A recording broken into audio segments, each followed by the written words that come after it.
बच्चों, नेताजी सुभाष चंद्र बोस को कौन नहीं जानता। राष्ट्र के प्रति उनका समर्पण त्याग अतुलनीय है। आईसीएस की नौकरी छोड़कर राष्ट्र को सर्वस्व न्यौछावर कर देने वाले नेताजी हमारे देश के स्वाभिमान हैं। नेताजी सुभाष चंद्र बोस का जन्म 23 जनवरी सन 1897 को उड़ीसा के कटक शहर में हिंदू कायस्थ परिवार में हुआ था। उनके पिता का नाम जानकी नाथ बोस और मां का नाम प्रभावती था। जानकी नाथ बोस कटक शहर के मशहूर वकील थे। उन्होंने कटक की महापालिका में लंबे समय तक काम किया था और वे बंगाल विधानसभा के सदस्य भी रहे थे। बच्चों, आज का जो चैप्टर है वो एक लेटर है जो सुभाष चंद्र बोस जी ने एनसी केलेलकर के नाम लिखा था। एनसी केलेलकर के नाम मांडले सेंट्रल जेल, अपर बर्मा, 20/8/1925। सुभाष जी लिखते हैं, प्रिय श्री केलकर, मैं पिछले महीनों से आपको लिखने की सोचता हूँ, जिसका कारण केवल ये रहा है कि मैं आप तक ऐसी जानकारी पहुँचा दूँ कि जिसमें आपको दिलचस्पी होगी। मैं नहीं जानता कि आपको मालूम है या नहीं कि मैं यहाँ गत जनवरी से कारावास में हूँ। जब ब्रह्मपुर जेल बंगाल से मुझे मांडले जेल के लिए स्थानांतरण कर आदेश मिला, तब मुझे ये स्मरण नहीं आया था कि लोकमान्य तिलक ने अपने कारावास काल का अधिकांश भाग मांडले जेल में ही गुजारा था। चार दीवारों के यहाँ बहुत ही हतोत्साहित कर देने वाले परिवेश में स्वर्गीय लोकमान्य ने अपने सुप्रसिद्ध गीता भाष्य ग्रंथ का प्रणयन किया था, जिसने मेरी राय में उन्हें शंकर और रामानुज जैसे प्रकांड भाष्यकारों की श्रेणी में स्थापित कर दिया है।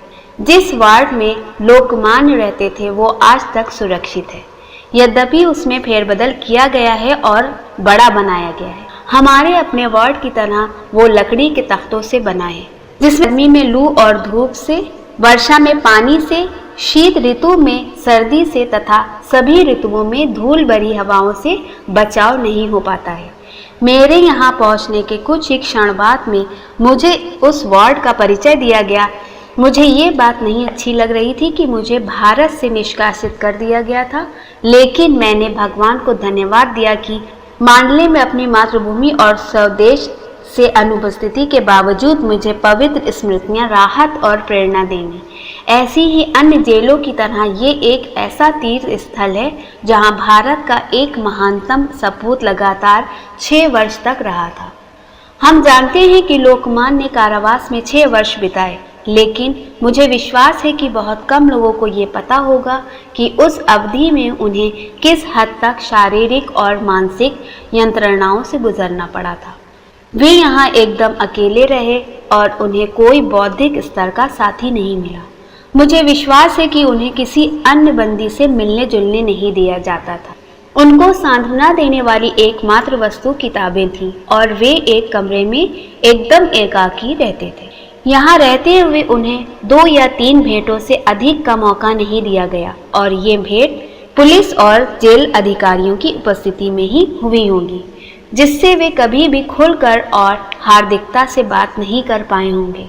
उन तक कोई भी अखबार नहीं पहुंचने दिया जाता था। उनकी जैसी प्रतिष्ठा और स्थिति वाले नेता को बाहरी दुनिया के घटना चक्रों से एकदम अलग कर देना एक तरह की यंत्रणा ही है। इस यंत्रणा को जिसने भुगता है वही जान सकता है। इसके अलावा उनके कारावास की अधिकांश अवधि में देश का राजनीतिक जीवन मंद गति से खिसक रहा था और इस विचार ने उन्हें कोई संतोष नहीं दिया होगा कि जिस उद्देश्य को उन्होंने अपनाया था वो उनकी अनुपस्थिति में आगे बढ़ रहा है। उनकी शारीरिक यंत्रणा के बारे में जितना ही कम कहा जाए बेहतर होगा। वे दंड संहिता के अंतर्गत बंदी थे और इस प्रकार आज के राजबंदियों की अपेक्षा कुछ मायनों में उनकी दिनचर्या कहीं अधिक कठोर रही होगी। इसके अलावा उन्हें मधुमेह की बीमारी थी। जब लोकमान्य यहाँ थे, मांडले का मौसम तब भी प्रायः ऐसा ही रहा होगा जैसा वो आजकल है। और अगर आज नौजवानों को शिकायत है कि वहाँ की जलवायु शिथिल कर देने वाली और मंदाग्नि तथा गठिया को जन्म देने वाली है और धीरे धीरे पर अटूट रूप में वो व्यक्ति की जीवन शक्ति को सोख लेती है, तो लोकमान्य ने जो वायुवृद्ध थे कितना कष्ट झेला होगा। लेकिन इस कारागार की चारदीवारी में उन्होंने क्या यातनाएं सही, इसके विषय में लोगों को बहुत कम जानकारी है। कितने लोगों को पता होता है उन अनेक छोटी छोटी बातों का जो किसी बंदी के जीवन में सुइयों की सी चुभन बन जाती है और जीवन को दूभर बना देती है। वे गीता की भावना में मग्न रहते थे और शायद इसलिए दुख और यंत्रणाओं से ऊपर रहते थे। यही कारण है कि उन्होंने उनके बारे में किसी से कभी एक शब्द भी नहीं कहा। समय समय पर मैं इस सोच में डूबता रहा हूँ कि कैसे लोकमान्य को अपने बहुमूल्य जीवन के 6 लंबे वर्ष इन परिस्थितियों में बिताने के लिए विवश होना पड़ा था। और हर बार मैंने अपने आप से पूछा कि अगर नौजवानों को इतना कष्ट महसूस होता है तो महान लोकमान्य जी को अपने समय में कितनी पीड़ा सहनी पड़ी होगी, जिसके विषय में उनके देशवासियों को कुछ भी पता नहीं होगा। ये विश्व भगवान की कृति है, लेकिन जेलें मानव के कृतित्व की निशानी है।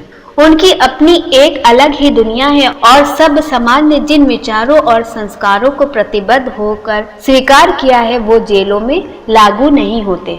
अपनी आत्मा के बिना बंदी जीवन के प्रति अपने आप को अनुकूल बना पाना आसान काम नहीं है। इसके लिए हमें पिछली आदतें छोड़नी होती हैं और फिर भी स्वास्थ्य की ओर स्फूर्ति बनाए रखनी होती है। सभी तरह के नियमों के आगे नत होना होता है। आंतरिक प्रफुल्लता अक्षुण्ण रखनी होती है। दास वृत्ति ठुकरानी होती है और फिर भी मानसिक संतुलन अडिग बनाए रखना होता है। केवल लोकमान्य जैसे दार्शनिक ही जिसे आदम इच्छा शक्ति का वरदान मिला था, उस बंदी जीवन शांत हननकारी प्रभावों से बच सकता था, उस यंत्रणा और दासता के बीच मानसिक संतुलन बनाए रख सकता था और गीता भाष्य जैसे विशाल एवं युग निर्माणकारी ग्रंथ का प्रणयन कर सकता था। अगर किसी को प्रत्यक्ष अनुभव पाना है कि इतने ज्यादा प्रतिकूल, शक्तिहारी और दुर्बल बना देने वाले वातावरण में लोकमान्य जी के गीता भाष्य जैसे प्रकांड पांडित्यपूर्ण एवं महान ग्रंथ की रचना करने के लिए कितनी प्रबल इच्छा शक्ति, साधना की गहराई एवं सहनशीलता अपेक्षित है, तो उन्हें जेल में आकर रहना चाहिए। जहाँ तक मेरी अपनी बात है, मैं जितना ही इस विषय में चिंतन करता हूँ उतना ही ज्यादा मैं उनके प्रति आदर और श्रद्धा में डूब जाता हूँ।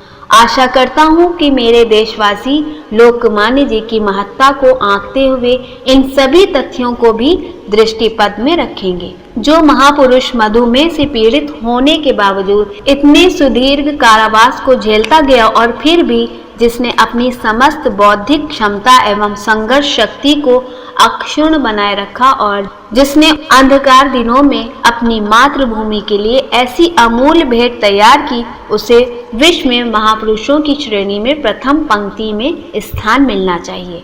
लेकिन लोकमान्य जी ने प्रकृति के जिन अटल नियमों से अपने बंदी जीवन के दौरान टक्कर ली थी, उनको अपना बदला लेना ही था। और अगर मैं कहूँ तो मेरा विश्वास है कि जैसे देशबंधु के शरीरांत का क्रम अलीपुर के केंद्रीय कारागार में आरंभ हो गया था, वैसे ही लोकमान्य ने जब मांडले को अंतिम नमस्कार किया था तो उनके जीवन के दिन गिने चुने ही रह गए थे। निसंदेह ये एक गंभीर दुख का विषय है कि हम अपने महानतम पुरुषों को इस प्रकार खोते रहे, लेकिन मैं ये भी सोचता हूँ कि क्या वो दुखद दुर्भाग्य किसी न किसी प्रकार टाला नहीं जा सकता था। धन्यवाद।